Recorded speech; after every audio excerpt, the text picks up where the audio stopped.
Yeah, well, she was here yesterday. You're here today, and well, by golly, you got a lot to talk about. You've got a budget. You get to this time of the year, and everybody starts thinking about budgets. But folks in your position, you have to think about it a little bit more than just when December gets here. Yeah, we start usually around August. We start looking at what equipment needs we have, projects, infrastructure needs, traffic signals. We look at everything. So staff level, we start prioritizing projects. Usually by first week of October, we have a budget workshop with the supervisors, and then late October, early November, we pretty much have a budget.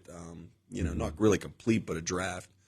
And then by mid-November, we have it out for advertising, which is where we're at now. I would guess that a big part of those budget workshops has to do with what were our unexpected costs this year, and were we able to save any money on them?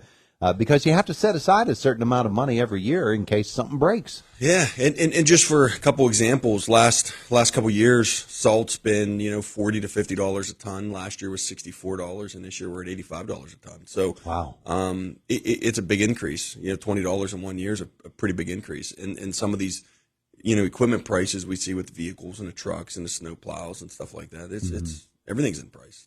Township can sit back a little bit and not do a lot in terms of projects, but White Township has been really active, and I think you probably plan to be active again, right? Yeah, so we have a pretty aggressive project schedule. We have some stormwater projects. The ARP funds that were allocated a couple years because of the COVID, they have to be allocated this year and spent by 26.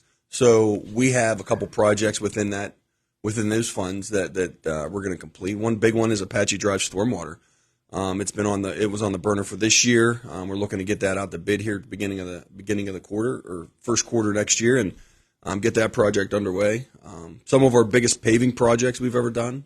We have another aggressive paving schedule coming up. Mm-hmm. We just released slip line project, which we've talked before, where they said they pull like a pliable PVC pipe through a sewer line or stormwater line and expand it out. So, lots of activity going on. Yeah, and that's sanitary sewer, and you can do that with water lines. Yeah, we can do that with stormwater. Some of the lines we're doing a 24-inch line, so it's actually a pretty good size. Yeah, it is. My goodness. That's a whole technology that is fascinating. That's a game changer. Yeah, this one's pretty. Usually, we used they pulled like a fiberglass and a resin, and there was some smell to it. But now these new companies, they heat a tractor trailer with plastic pipe in it, and it makes it soft, and they pull the pliable pipe through. So it's actually a smooth process, safe process. It's pretty neat. I'm guessing you don't want to be inside that tractor trailer when they're heating. No, I wouldn't think so. They're making it hot enough for that pipe to get flexible. They were here last year in the January, and it was steam. The steam you could see coming out of the truck. It was pretty neat. Yeah, wow, that's fascinating. The way things they come up with, and when they present them to township groups, I imagine they present them to like the State Association of Township Supervisors, and you get a look at all of this technology, and everybody gets great big eyes, and their wish lists get filled up. But then there's the whole budgeting thing. Oh yeah, then there's the actual numbers of what it actually costs. Yeah, they add up quick. All right, so winter weather will be coming. We've had just a tiny little taste of it so far. How do you look for the winter? We're in good shape. We have our salt piles are they're certainly full with the mild weather last year. We took advantage of that and purchased the salt at the cheaper rate and stockpiled it. The plows are ready, spreaders are ready. We've I think twice now we've put a little salt down, but next maybe we'll just monitor it, and if we get a snowstorm, we're ready. Yeah. At the same time, you'd like to remind people with their vehicles to be extra careful and be patient, be safe, and if you are on a township road, just be cautious and drive slow. Mark the end of that driveway too. That's very helpful, isn't it? Yeah. Some people like to put those the wee little plastic reflectors up. Don't put anything steel posts in the ground or big metal things. Yeah. They cause more damage than what they're. Purposes. Yeah, absolutely. So that's going along well. Of course, in White Township and heading out Oakland Avenue, you've got all kinds of construction projects that have pretty well wrapped up, and there's still some work to do on some of them. But when you think about it, it's a whole new way of looking at winter there too, isn't it? Mm-hmm.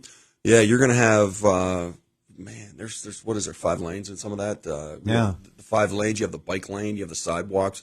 So we'd ask property owners to maintain their sidewalks, clear the sidewalks, put some anti-skid down or some salt down for it. And, if you are riding a bike in the bike lanes, be courteous of the PennDOT plow drivers that are coming through. Absolutely. All right. So getting ready for the winter season. Of course, you'll be monitoring all those storm sores too and making sure that nothing gets damaged there. And yeah, we still get leaves washing down through the ditch lines and washing on the curb lines and covering up. So we're monitoring almost daily of any catch basins that are plugged up with leaves still. Yeah.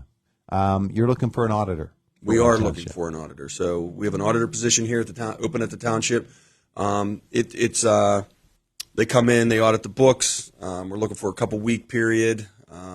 If anybody is interested, reach out to the township office, 724-463-8585. Talk to Chris Anderson or myself or Donna Hill. Mm-hmm. All right. There you go. A little winter work for you. Yeah. There probably is no busier place around these parts than the S&T Bank Arena in the wintertime. Yeah, it's really busy. Learn to skate, hockey, programs. Man, it's just a couple events happened that, the country fair, Christmas was out there last week. It's just really busy time out there. Yeah, it is. And it's so well run. And I think one of the great things about it is that people are so relaxed when you go in there. It's not a tense situation at all. People are there just to have fun and to get in their exercise in some cases.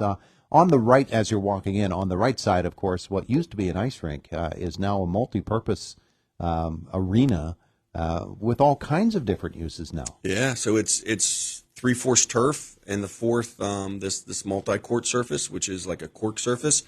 Pickleball's been playing there. Elementary basketball's playing there. It's really turned out nice. We got some great feedback on the way the ball bounces and stuff like that. So we're happy with it. Man, it's full and it's making for a hangout place. During the day with some of the pickleball club members or the regular pickleball players.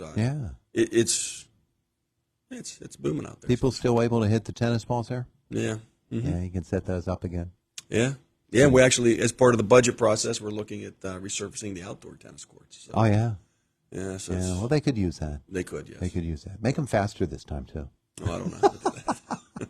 We'll see what we can do. Hey, it's all on the surface, Chris. But that's going on. And then the other side, of course, the ice rink is always very, very busy, too. Mm-hmm. Yeah, we have a solid schedule. I think the first weekend of the new year is the 10U to 14U Charlie Hogan tournament. Oh, so that's coming already. Here, yeah, coming up in 3 weeks. Wow. Friday, Saturday, Sunday. Recreational skating during the day, a couple of days a week? Yeah, so we do the free skate, and then Saturday night free skate is really busy. And since you mentioned it, I'll mention that the Skate with Santa is this Saturday, 2 to 4. There you go. I'm out at the free skate, so if you're interested with ice skating with Santa this Saturday. Nice. Santa on skates. I bet you he's pretty good because he's in a place where he can practice all the time. Yeah, he moves pretty good. Yeah. Santa use hockey skates or figure skates? I have no idea. Yeah. He probably can do both. Probably. Depends on what his goals are. If he wants to play a little hockey, why then he can lace them up, and if he wants to do a little double axle with a camel toe loop, he can do that. That's right. I have no idea what I just said. You've got the Learn to Skate program too, a new one. I think the new one kicks off tonight. If anybody's interested, reach out to the arena to get signed up. I run 8 Tuesdays. Mm-hmm. Mm-hmm. So yeah, the S&T Bank Arena is a really, really busy place. It's a cool place to be. Mm-hmm. Yeah, liking that. All right, Chris, you've got White Township Planning Commission scheduled to meet tonight. We do. We have one sketch planned for a medical office building down on 119 in Hospital Road, and we also have kind of a final minor subdivision, but we're pretty light load tonight. But yeah, that's a pretty big project if it ever does get going. Yeah. And we're excited to see. We've had a couple with the hospital and the behavioral health hospital going on. We've seen a little bit of healthcare movement, so. It's good for the community. Absolutely. All right. He's Chris Anderson, White Township Manager. Thanks for the visit. Yep, appreciate it. It is the voice of Indiana County, WCCS 101.1 FM, AM 1160, WCCSradio.com.